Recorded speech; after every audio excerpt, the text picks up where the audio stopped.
Hello friends, welcome back to the channel. मैं doctor Vikas Singh Bhadauria. जो अभी पिछले कुछ दिनों पहले मैंने एक सीरीज़ लॉन्च की थी, वीडियो सीरीज़, जिसमें मैं प्रीवियस ईयर के गेट के क्वेश्चंस और उनका सॉल्यूशन और उसी के बीच में कुछ कॉन्सेप्ट्स का भी डिस्कशन करता आ रहा हूँ। तो उसी सीरीज़ में ये मेरा नेक्स्ट वीडियो।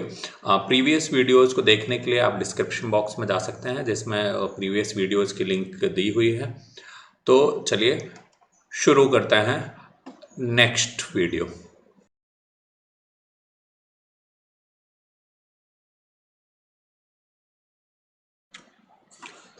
तो इस क्वेश्चन में देखते हैं हम जो कि हमारा क्वेश्चन नंबर 6 है।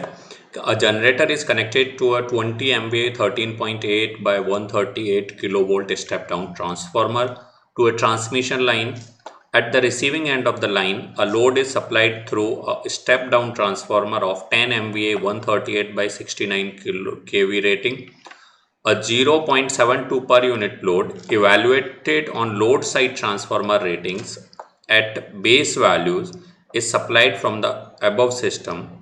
Now for system base values of 10 MVA and 69 kV and load circuit, the values of load in per unit in generator will be.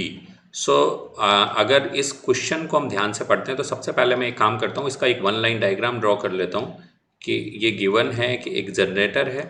ये एक जनरेटर एक ट्रांसफार्मर से कनेक्टेड है, एंड देन ट्रांसफार्मर एक transmission line, and again receiving end पर एक transformer connected है, and then यहाँ से हमने यहाँ पर एक लोड कनेक्ट कर रखा है।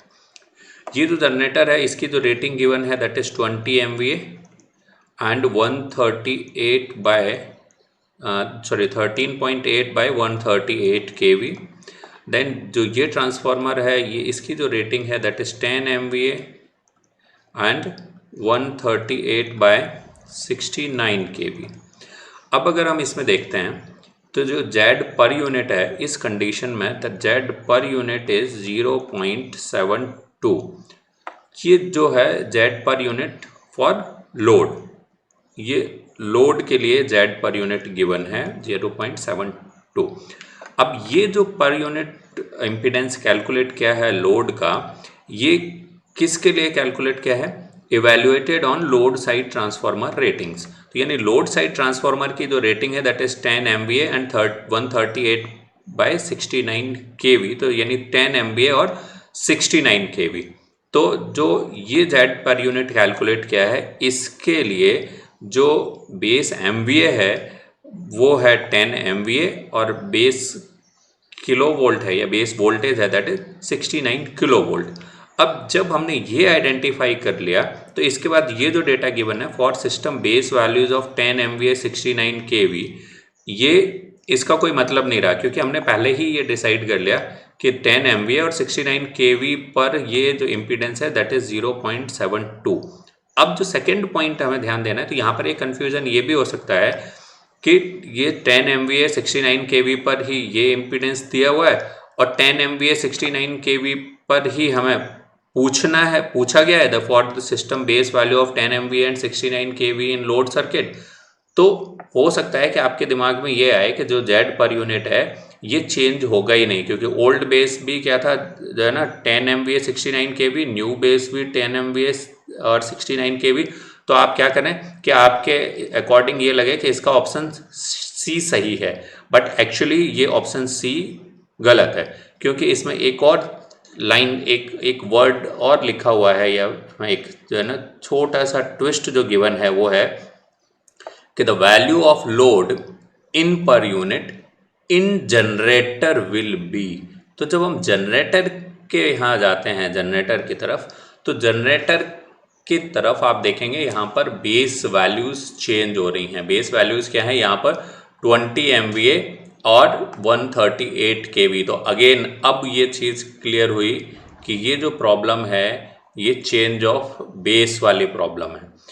अगर आप ये नहीं पढ़ते हैं कि the value of load in generator, जब तक ये नहीं पढ़ेंगे तब तक आपका ये आंसर गलत है। तो जब चेंज ऑफ बेस की बात आई तो अब मैं फिर से again Z per unit new this will be is equal to Z per unit old 0.72 multiplied by, इसके बाद मैं करूँगा SB न्यू, तो न्यू बेस MVA कितना होगा, क्योंकि अभी ओल्ड था 10, हमें कैलकुलेट करना है 20 पर, तो this will B 20 upon 10 multiplied by जो न्यू जो है ना ओल्ड हमारा बेस वोल्टेज है वो कितना था 69, और जो न्यू है दैट इज 138 इसका स्क्वायर।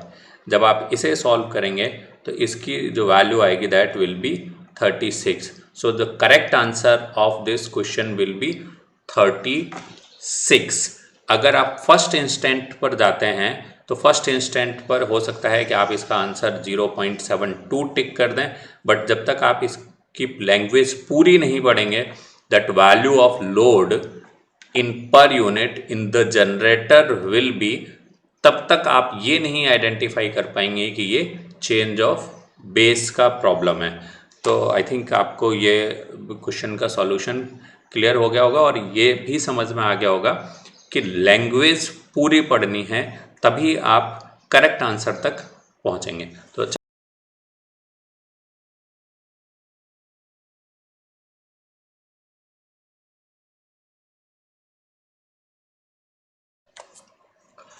तो चलिए हम लोग अब नेक्स्ट क्वेश्चन का डिस्कशन करते हैं। इस क्वेश्चन में आप देखिए कि यहाँ पर एक वन लाइन डायग्राम गिवन है।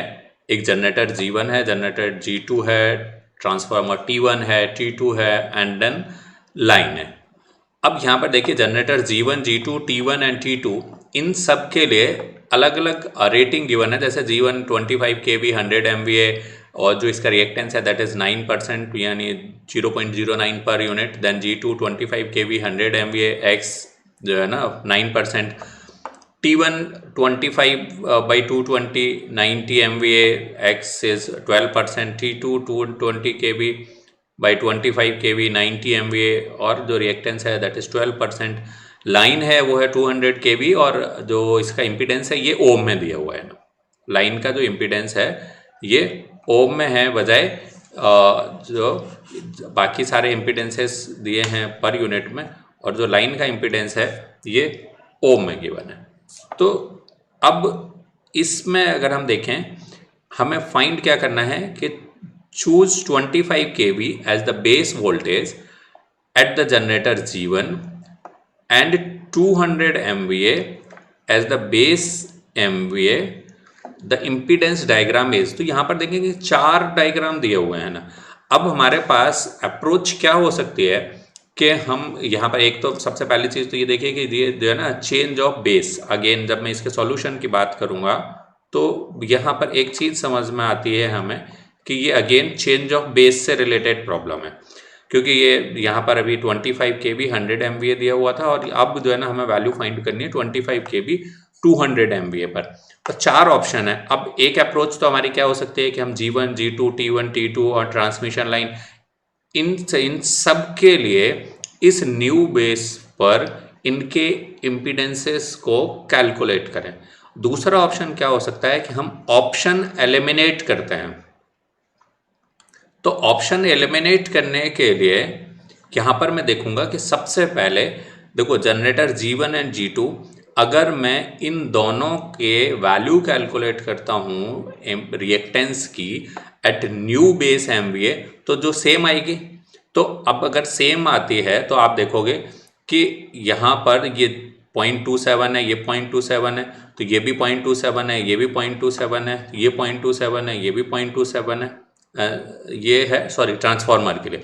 अगर मैं जनरेटर की बात करता हूँ तो ये 0.18 है, ये 0.18 है, तो ये 0.21 है, 0.21 है, ये 0.21 है, 0.21 है, ये 0.18 है, ये 0.18 है इसका जो रिएक्टेंस। तो अब मैं अगर मैंने किसी एक की भी वैल्यू कैलकुलेट कर ली, एक रिएक्टेंस की भी वैल्यू न्यू बेस MVA पर, तो मैं इनमें से देखूंगा कि मेरे 2 ऑप्शन एलिमिनेट हो जाएंगे।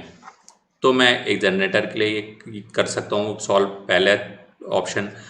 दूसरा, अगर मैं ट्रांसफार्मर के लिए जाता हूँ तो ट्रांसफार्मर में मैं देखूंगा कि अगर 0.27 आया कैलकुलेट करने पर, तो क्या पॉसिबिलिटी है कि मेरे पास केवल एक ही ऑप्शन एलिमिनेट होगा।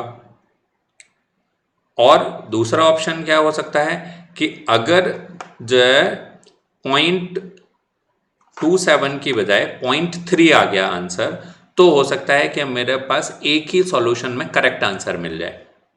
दूसरी चीज़, अगर मैं ट्रांसमिशन लाइन के लिए जाता हूं तो ट्रांसमिशन लाइन में अगर वैल्यू 0.42 आई तो मेरे पास 3 ऑप्शन है, तो हो सकता है कि 3 में से एक ही ऑप्शन एलिमिनेट हो, और अगर वैल्यू 0.62 आ जाए तो हो सकता है कि हमें एक ही एफर्ट में आंसर मिल जाए। तो बेसिकली जब भी हम इस तरीके के क्वेश्चन को सॉल्व करते हैं तो हमें ऑप्शंस को एलिमिनेट करना है। तो मैं अपने प्रॉब्लम में सॉल्व करने के लिए मैं अभी फ़िलहाल ये जनरेटर, दोनों जनरेटर को छोड़ के, दोनों ट्रांसफार्मर को छोड़ के मैं लाइन कंसीडर करता हूँ। और लाइन के केस में क्यों? क्योंकि लाइन में चेंज ऑफ बेस नहीं करना, इसके लिए सीधा पर यूनिट रिएक्टेंस कैलकुलेट हो जाएगा। बट यहाँ पर हो सकता है जब भी हम पर यूनिट रिएक्टेंस की अगर हम बात करते हैं तो कभी भी अगर ओम से डायरेक्ट पर यूनिट के टर्म्स में कैलकुलेट करना है तो Z per unit is equal to Z A multiplied by S B upon V B square. तो अब यहाँ पर देखेंगे कि बेस एम वी ए तो 200 MVA गिवन है, बट बेस वोल्टेज अगर आपने ये 25 kV कंसिडर कर लिया तो आपका आंसर गलत आएगा। आपको हो सकता है कि इसमें कोई ऑप्शन मिले ही नहीं। क्यों? क्योंकि आपको जब यहाँ ट्रांसमिशन लाइन के केस में बेस वोल्टेज फाइंड करना है तो आपको ट्रांसमिशन लाइन का बेस वोल्टेज कैलकुलेट करना होगा। और वो बेस वोल्टेज आप कैसे कैलकुलेट करेंगे? ये अगर इसके इस साइड का जो वोल्टेज है दैट इज़ 25 kV, इसके इस साइड जो आप ट्रांसमिशन लाइन साइड का जो वोल्टेज है दैट विल बी 220 kV, और इसके बाद ये कहाँ तक रहेगा? अप टू ट्रांसफार्मर, और इसके बाद अगेन ये जो वोल्टेज होगा दैट विल बी 25 kV। ये अगर आपको वन लाइन डायग्राम के जो प्रॉब्लम सॉल्व करते थे उसको अगर आप याद करते हैं तो सबसे पहले पूरे वन लाइन डायग्राम में हर एक सेक्शन का बेस वोल्टेज डिसाइड करते हैं, और जो बेस वोल्टेज है वो किसके रेशियो में डिवाइड होता है? In ratio of transformer turn ratio. तो यहाँ ये देखेंगे ये ट्रांसफार्मर 25/220 kV है, तो जब हमने 25 kV बेस वोल्टेज लिया तो यहाँ 25 है, तो ये ऑटोमेटिकली जो लाइन की साइड का जो बेस वोल्टेज है दैट विल बी 220 kV। तो अब आपका आंसर सही आएगा, न कि आप अगर 25 kV बेस वोल्टेज ले लेते तब वो आंसर सही नहीं आता। तो मैं जेड इसका रिएक्टेंस फाइंड करता हूँ, XLPU this will be equal to, इसका जो एक्चुअल जो रिएक्टेंस है that is 150 multiplied by SB जो है मैं अब यहाँ पर ले लूँगा 200 अपॉन जो वोल्टेज है इसका VB दैट इज़ 220 kV, सो 220 का स्क्वायर। मैं इसको जब कैलकुलेट करता हूँ that 150 multiplied by 200 divided by 220 square, so this will be 0.619, so this will be approximately 0.62। और मैं रिएक्टेंस की बात कर रहा हूँ तो यहाँ पर ये J आएगा। तो अब मैं अगर इन ऑप्शंस में देखता हूँ कि ट्रांसमिशन लाइन का per unit reactance at this base 0.62 किस ऑप्शन में आ रहा है, तो जो इसका ऑप्शन करेक्ट ऑप्शन है जो है वो है बी। तो जो इसका राइट आंसर होगा वो होगा ऑप्शन बी, न बाकी। और अब सारे के सारे ए, सी और डी ऑप्शन क्या हो गए? एलिमिनेट हो गए। तो यहाँ पर एक ही ऑप्शन यानी एक ही स्टेप में हमने करेक्ट आंसर आइडेंटिफाई कर लिया। अगर मुझे इस स्टेप से करेक्ट आंसर नहीं मिलता तब मैं फिर चेंज ऑफ बेस का कॉन्सेप्ट लगाता, और चेंज ऑफ बेस का कॉन्सेप्ट लगा के मैं देखता इनमें से किस ऑप्शन में, फिर जनरेटर में और ट्रांसफार्मर में से किस ऑप्शन के लिए या किस डिवाइस के लिए change of base per unit reactance calculate करके हमारे ऑप्शंस एलिमिनेट हो सकते हैं। तो आई थिंक ये ऑप्शन एलिमिनेट करने का तरीका आपको पसंद आया होगा और आप इसे आने वाले अपने एग्ज़ाम्स में यूज़ करेंगे। आपको ये वीडियो अगर पसंद आया है तो वीडियो को लाइक कीजिए, कमेंट बॉक्स में कमेंट ज़रूर कीजिए और चैनल को सब्सक्राइब कीजिए। चैनल को सब्सक्राइब करने के लिए आपको पता है जैसे कि सब्सक्राइब करने के बाद बेल आइकन को ज़रूर प्रेस करना है, सो दैट जब भी मैं कोई नया वीडियो अपलोड करूं तो आप तक उसका नोटिफिकेशन पहुंच जाए। और इस वीडियो को शेयर करना बिल्कुल मत भूलें। Thanks for watching.